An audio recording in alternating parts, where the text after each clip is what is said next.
So I just finished watching episode 15 of To Be Hero X, and I don't know if this is going to be a controversial take or not, because I haven't heard much of the discourse about this episode yet.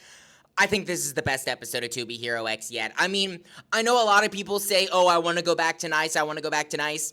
I don't. I mean, he had a great story, don't get me wrong, but every single episode since then, for me, has continued to be hit after hit after hit. And now the reason I think this might be a controversial take is because in this episode, we start Ghostblade's story. Now, Ghostblade is one of the dopest hero names that you can have, and also one of the coolest character designs, and he's an assassin. He's not a ninja, but a cool assassin. And a lot of people were very hyped up to see the dope hero assassin coming into the picture, and he is dope and cool, in my opinion, just not in the way that people might have anticipated, because he is a social commentary, just like the rest of this is, on people who are mute, people who have a difficulty expressing their thoughts and their opinions, similar to someone like myself who used to struggle with that a lot.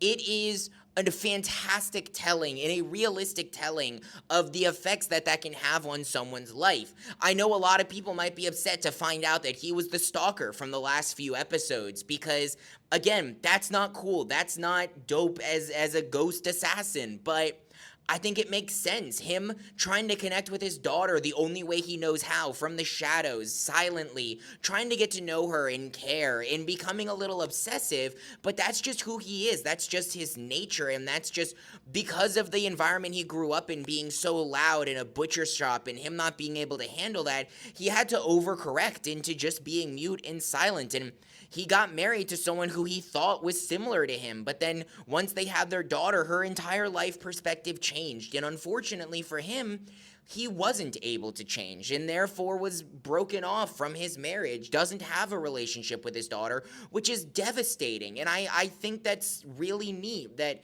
a show like this, where we're skipping between so many different characters, with one of the dopest power systems I've ever seen, being trust and fear, a show that has aliens and in everything you can think of, telling a commentary like this with a character that you know is going to be a hype character, I think is just phenomenal storytelling. And that's why, for me, this is the best episode of To Be Hero X we've had. It is just perfection. But let me know your thoughts down in the comments. Drop a like, drop a follow, because I'll be covering every single episode of this show, as well as when it comes back for season 2, and most of the summer anime that are releasing this season, so follow along with this journey.